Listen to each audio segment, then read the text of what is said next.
Hey, general contractors, renovation experts, and construction professionals. Protecting your business should be a top priority. Your clients require you to have liability insurance as a condition of the contracts you sign. By having construction liability insurance, you not only fulfill those requirements, but also demonstrate professionalism, reliability, and a commitment to your client's protection.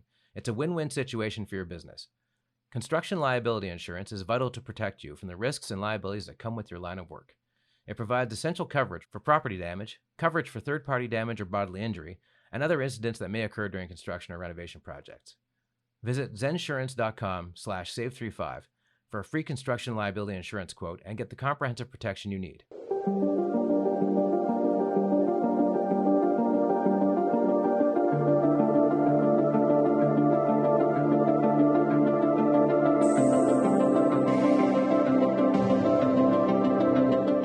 Hello, everyone. Welcome to the Construction Record Podcast. I'm digital media editor Warren Frey, and with me joining us for our news segment is Don Wall, staff writer, Daily Commercial News, based in Ontario. How you doing, Warren?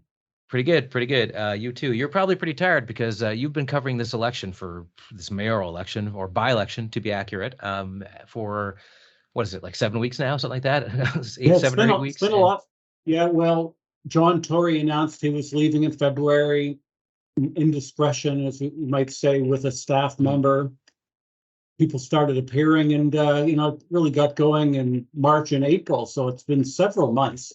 Everybody, it worked out there were about 7 or 8 main challengers, 102 altogether, which a lot of people thought, okay, well, that, everybody knew housing was the main issue, which is right up our bailiwick. So, we lots of good ideas, it kind of divided along. Will the provincial government and mainly the municipal government get engaged as a developer?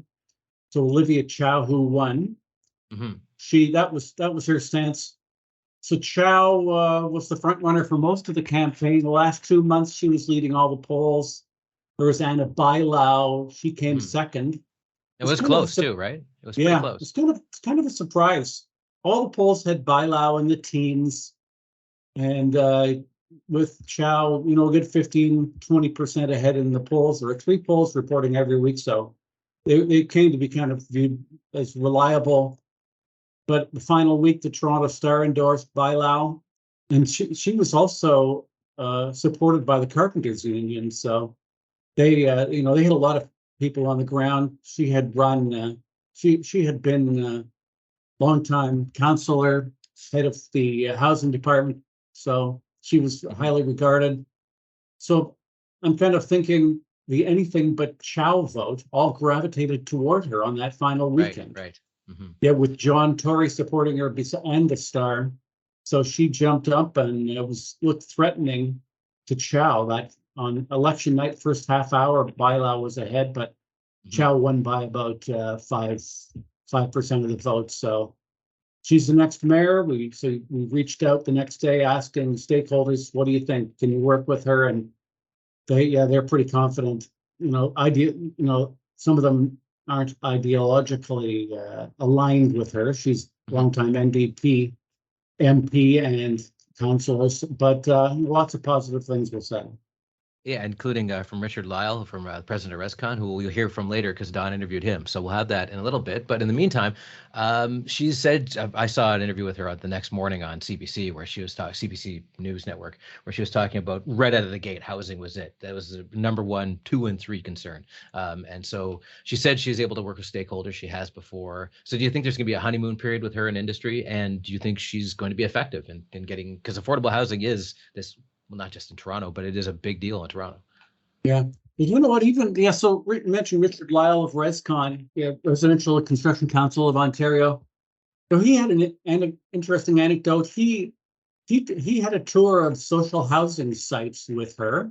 It's part of a campaign event, and they found they had lots in common. I'm not sure if they'd had extensive periods of conversation before, but he was impressed with her knowledge of the files. He's been around a long time, and she talked about best practices in Hong Kong. She was born in Hong Kong, came to Canada at the age of 13. Richard had a lot of good conversations. He's right on the spot said, well, most people say, yeah, we'll reach out and we're sending her a letter. No, but he said, yeah, we're going to work with her right off the bat. So that's going to happen.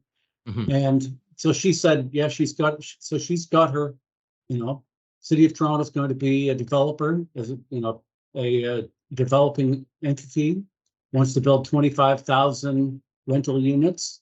Mhm. She's going to reach out to the federal government. And she said, her late husband, Jack Layton, of course, Right, of was course, yeah. the NDP leader. And he worked closely with then Prime Minister Paul Martin. So Mhm. she says, I know the corridors of Parliament Hill. I know who to talk to. Justin Trudeau came out the day after and said, had lots of respect for her accomplishments. So this is her time. She came third in 2014. Now it's 2023, surprise election. Mhm. She seemed to catch the pulse of the voters. Some analysis I heard, they're ready for some activism, some spending, just Mhm. to take care of some of these problems. People are afraid to ride the subway. People can't. Right, yeah. Housing affordability is a big issue. Safety, so Chow was the person that people coalesced around, and so now we've got the Chow era. She's got 2.5 years to make an imprint. Mhm. So Lyall said, "You have this low-hanging fruit for her. She can." There's this housing now program. It's been around for a couple of years, few years. Lots of projects in there in the pipeline there. Nothing's been built, so she said, I'm going to walk in there that first day and say, what's going on here? Let's get these out the door. So that's music to the ears of construction industry. They've got an ally, somebody with credibility, Mhm. and with an experience that Lyall, at least who I spoke to, said that they can trust. So yeah, interesting development, interesting times in Toronto. And Doug Ford, who is her ideological opposite, although to be fair, he will work with anybody to get stuff done, from what I can tell. Like he's full of praise for Justin Trudeau, who is not anybody on the same page as him on a lot of issues, but he'll just work with them to get stuff done. He said more or less the same thing about her. He more or less endorsed Mark Saunders, who didn't do all that great, as his preferred candidate. But then when she won, he's like, nah, we'll work with her, no problem. Yeah, it's funny you can say that. He says, well, she'll be a disaster, a lefty in there. It'll but then when somebody's elected and you have to take phone calls and work together and have all sorts of joint funding of housing and everything basically. So Mhm. yeah, they'll work together. Ford smart wisely said, oh yeah, the people have given her a mandate, and so I'm going to respect that. So, as we say, the honeymoon phase is on Mhm. right now. Everybody's pledging to work together, get things done, deal with, she had a, multi-level platform that, she wants to implement. She won, convincing fashion. So let's go, she says. Okay, and next, just to pivot a little bit, there's a major non-construction industry stakeholder who's talking about Ontario's plan to let high school students, while opposing it, start full-time apprenticeships as early as grade 11. So maybe you could talk about the People for Education and their leader, Annie Kidder, and what their point of view is on this whole thing, and how construction's taking that point of view. So there was an announcement in March that this would be the way of the future. Ontario and everywhere in the world, of course, and across Canada, skilled trades gap and workforce shortages. Ministry of Labor, Monty McNaughton, has impressed everyone with his collaboration and lots of initiatives to try to bring get more skilled labor, construction workers, construction labor on stream. This was an initiative, and a long lineup of construction stakeholders had, added their support, probably, to this initiative. It was announced by, of course, in conjunction with Stephen Lecce, the Minister of Education here. But it was, clearly something that Mr. McNaughton thought was, he was the leader on this initiative. Now, a few months later, People for Education, led by Annie Kidder. She's been around, lots of credibility, speaks with authority. She's been around decades, the conscience kind of public education in Ontario. So she has a report saying, like, not so fast. She said, this report is called Risky Business. Appears to prioritize filling labor shortages in the short term over the long-term benefits of educational attainment. So she said, yeah, so important things happen in our schools in grades 11 and 12. Students learn how to be active, engaged, contributing citizens in our society. So you can't just throw those 2 years out. I'm kind of thinking back to the days when I was a hockey fan. Gordie Howe showed up, 16 years old, showed up at Galt High School. He said, I don't know about high school. I don't know if high school's for me. He's in grade 9. Just doesn't even pick up his books and goes to work in a machine shop in Galt, Ontario. So you could do that back then. These days, you have to stay in school till you're 18. But so this will be a return to the days of students who in grade 11 will start their apprenticeships and get a high school diploma as an equivalent of a high school diploma after finishing their apprenticeship. So Kidder, the People for Education are talking about that, but they point out high school diploma is a prerequisite for a majority of well-paying jobs in Canada, post-secondary pathways. 36% of apprentices only obtain their certificate. So what happens with all the others who don't? Kids are left without those jobs in the skilled trades and without a high school diploma. So, it's a report that has got some attention. So I've reached out just in the past day to all those stakeholders who commented approvingly, and I'm starting to hear back from them. Some are taking the point of view. Well, there are various ways of learning. Some people just will not learn in a classroom. If you're in grade 11 and you're making them sit there, there's no there's no learning going on.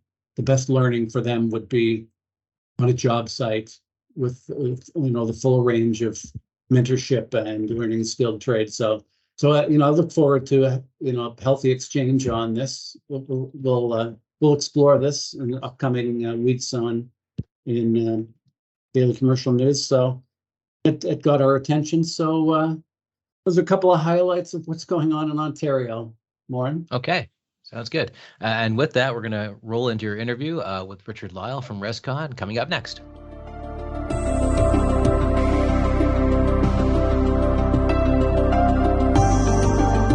What's your initial attitude? Not a surprise, kind of a tighter race than people anticipated. What do you think of how your organization can work with Chow as mayor?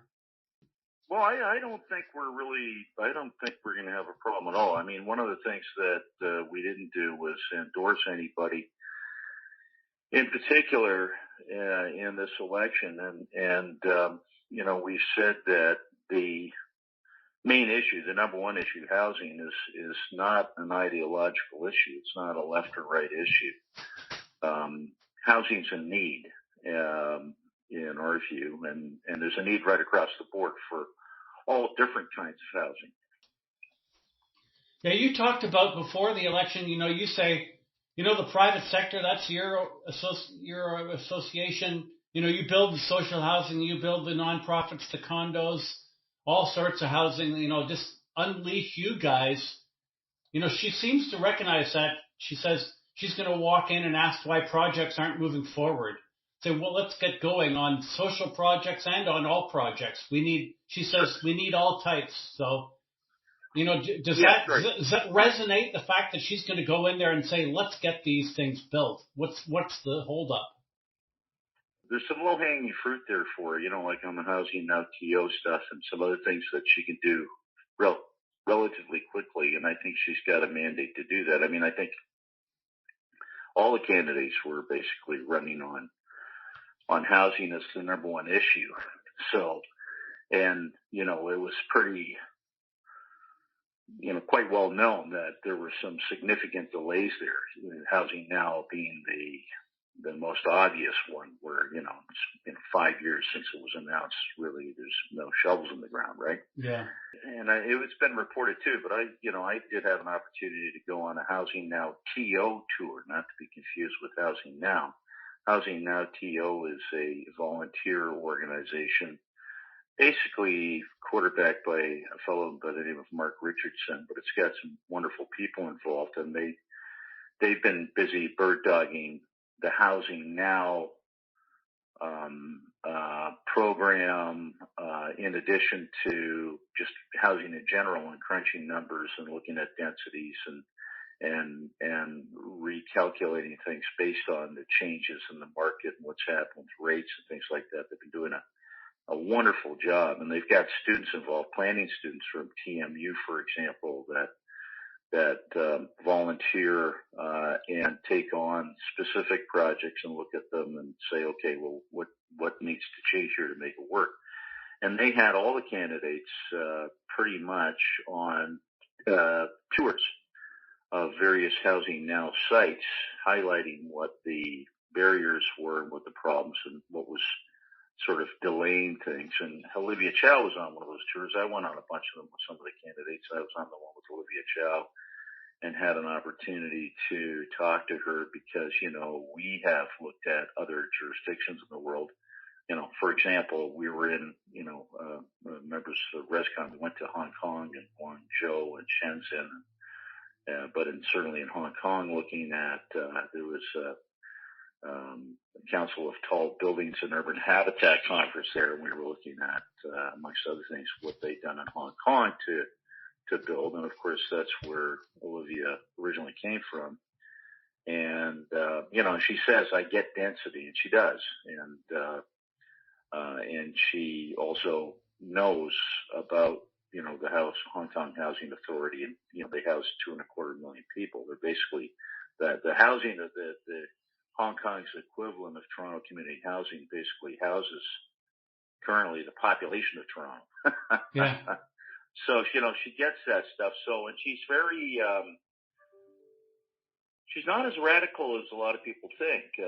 She's not, she's quite in my view, quite a pragmatic politician. She, does come from the quote unquote left. But that's by way of her, I think by way of her background and so on and experience in politics. But she's quite pragmatic, and I think she's going to want things to work. She's not going to go off. I don't think she's going to go off half-cocked on anything. Yeah. And she'll approach it carefully. I believe I've already noticed that she is requesting not to take office until July 12th, which suggests to me that she's getting her ducks in a row and planning what she wants to do. And so she's going to want to hit the ground running when she hits it, but she doesn't want to hit it for a couple of weeks. Yeah. So you found, which is smart. Yeah. So you found topics in common with her. She understood housing. You had a conversation about housing, some principles you'd agreed upon. She ran on housing plus other topics. She's got like 2.5 years now. She knows she's got to show some results. And, housing would be something tangible, some shovels in the ground. So, you've got some hopefulness, and, you're sounds like you're looking forward to seeing what she can do, and, you've established dialogue with her. Oh, yeah. I think, we talked about all manners of, there's a need for all kinds of housing. Like, for example, we're very good at high rise and bachelors and one bedrooms, and our industry produces that. We've got a problem with family style housing. We've got a social housing challenge, right? Not enough of that. We've got a students housing challenge. We need a lot more of that. Seniors housing, you name it. So it's a complex area, and some of it does require government action. Like, for example, the great purpose-built rental housing boom in the 60s and 70s was driven by, federal tax programs, amongst other things. I mean, we had a huge immigrant workforce that was coming to Canada, much like we need now. Like we need more skilled trades immigration, and we're already down that road dealing with that. But that's what made the 60s and 70s work. It wasn't. They were basically, contractors were meeting immigrants at the point of entry and taking them straight to job sites, this kind of thing. So, but there's a role for, like, everyone has to be involved in fixing the housing crisis or addressing the housing crisis. And again, it concerns all forms of housing, big part of which is market housing. The market has to work. And, governments right now are tapped out. They don't have a lot of money. There are things they can do on the tax credit side of things, like the 60s and 70s PBR MERB programs, and that's a federal role. The feds really do need to get engaged in this now. We've got the changes at the province. We've got the changes at the municipal level. We need to see the changes at the federal level and tweaking all around. I mean, she says she knows her way around the federal corridors. She'll bring some money home. Yeah, she said the Leighton Paul Martin coalition. So, okay, so she's got some credibility there, and she's saying the right things there. She agrees with you there. Yeah, let's get the federal money here.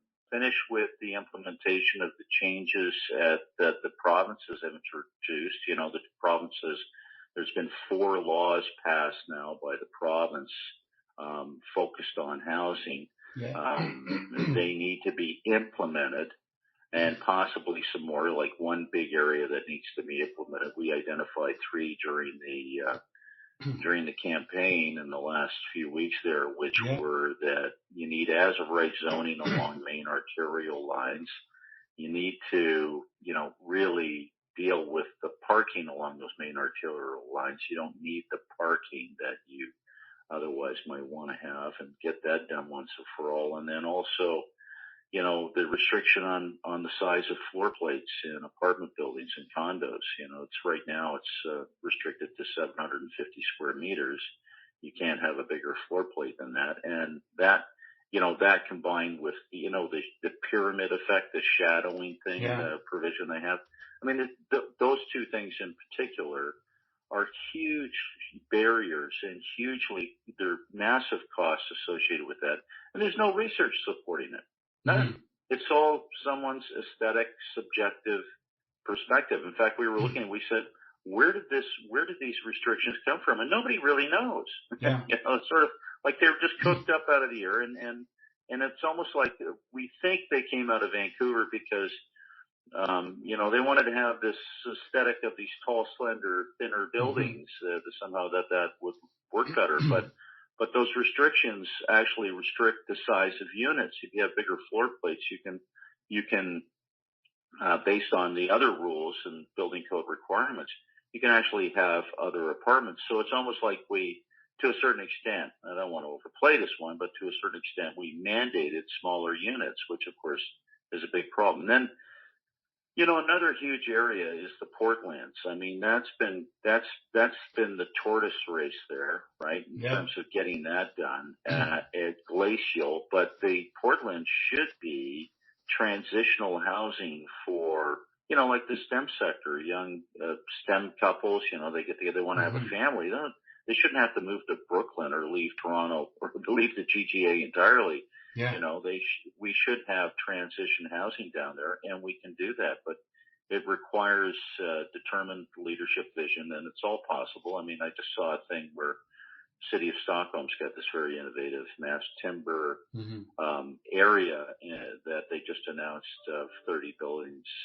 I forget how, it's quite huge. I think it's 30 buildings in total, mass timber buildings downtown. It's going to be thousands of units of housing and thousands of square meters of commercial space, things like that. So, I wrote a thing, I posted it, said, it's Stockholm's now got sidewalk without sidewalk, right? But they're making things happen. If you look at some other cities, the Singapore's Marina Bay, Nordhaven, and Copenhagen, where they, redeveloping their portlands there and how they've done it. And Yeah. But we just seem to have a problem executing on this stuff and implementing things. It's sort of, we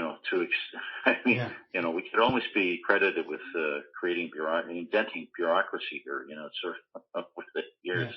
That's why Canadians are so well represented on international governmental organizations, which are well known for their, meetings after meetings, right? So, you've got a new mayor who seems to be aware of a lot of these issues. You raised issues during, RESCON did during the campaign, a full airing of these, lots of debates, issues came up. She in conversations and throughout her campaign, she said, I've been around. I know some of these things. I know funding. I know policy. I'm going to start, you talked about you accept that there's a role for government, like the city of Toronto, just like in the 60s and 70s, to resume a role that they haven't. You accept that because everybody's got to contribute. So sounds like a positive set of circumstances where the mayor could make progress, and you'll be watching closely. It sounds like to ensure that this happens and contributing. Yeah, we intend to do, of course, and we're going to do a lot more than watch closely. We've committed to whoever and to Chow specifically that we will help her any way we can to attack this crisis that we've got, because it is a very real crisis. I don't have to tell you that. I mean, the numbers are just staggering. They're atrocious when you look at down payment numbers, the tax numbers on housing now, development charges in the HST in the last decade have just exploded, and they're all per unit charges basically on new housing, and who pays that the most is the little guy and girl, put it that way, right? The people who can least afford it, that 31% taxation on new housing is borne by those who can least afford it, and that is decidedly un-Canadian and regressive and discriminatory. And we've been raising that. I mean, we've been raising housing issues, as you know, Don, for many years now. But we're a developer builder organization, so we're not exactly viewed in the kindest of light. Viewed as being very self-interested and stuff like that. But the fact is that we are now one of the least expensive cities in the world. We're more expensive than Tokyo. I mean, how is that even possible? But that is the situation. I think someone said the other day, even New York, that's crazy. And this is Canada. We've got one of the lowest populations and biggest countries in the world. Yeah. Now, I know it's bunched up against the U.S. border in many cases, but I mean, really, we can do a lot better than this, and it's not ideological. And it's not ideological. It's like food, because housing is a need. Yeah. It's not a want. Sure, it's a want and an investment for some people, but for the vast majority of Canadians, housing is a need, and it shouldn't be an ideological issue, and we don't view it that way. And Chow and even Jack Layton got along well with the Fords before. Mm-hmm. I mean, I know Ford said it's going to be a disaster if she gets elected. But that's all politics. That's over. I liked her acceptance speech. It was quite collaborative and conciliatory. In fact, I even detected in the crowd there when she said she's going to work with Doug Ford. It didn't go over quite well, but I think everybody gets it. We got to work together. And then she said, and she's looking forward to working with the federal government, and the NDP have that's where that NDP connection might really come into play, because the NDP are the linchpin to power in Ottawa right now. Thanks for your good insights, as always, and congratulations on contributing to the debate. Lots of good policy discussion during the campaign. RESCON was right in there. So congratulations, and thanks for talking to me this morning. Yeah, we did all that stuff for the right reasons. It's not feathering our nest, because one thing we realize is that, just a quick last final comment, I appreciate your kind words there, is that this issue is so serious that if, we've got to get it right, because if we don't, then the overall economic future of this region is by no means guaranteed. Look at what's happening in San Francisco right now. It's a complete mess. Yeah. And then if you think about what's happened in other major cities that haven't gotten it right compared to the ones that did get it right, like the Copenhagens and the Singapores of the world, and how they approach certain things. And Tokyo. I mean, Tokyo's got, they've pretty much met balanced supply and demand in housing because they completely radically transformed their whole zoning process there and over the years. And so for the most part, Tokyo has very nice housing supply, very high quality housing, and that's 37 million people, and they certainly have transit nailed down. So, we can do that too. We've got the brains here, we've got the people here. We just need to get our systemic ducks in a row. Yeah. And we'll be away to the races. And we committed to working with anyone that wins. And we think, Chow, great election in a sense. I mean, for a by-election to have that voter turnout was actually very positive. It was 39%. Yeah. And there was a great lineup of candidates. When was the last time that happened? So, and it was a vigorous campaign, lots of debates, and housing's the number one issue. So I'm feeling quite positive about what the future looks like and what we'll be able to do to correct the wrong that has been done to millennials and Gen Z people coming up, because they have been badly let down by baby boomers and the Gen X people, right? So lots of topics for our next. Lots of subjects for our next talk. Tons. Yeah. Okay, Don. Okay. Thank you. Bye.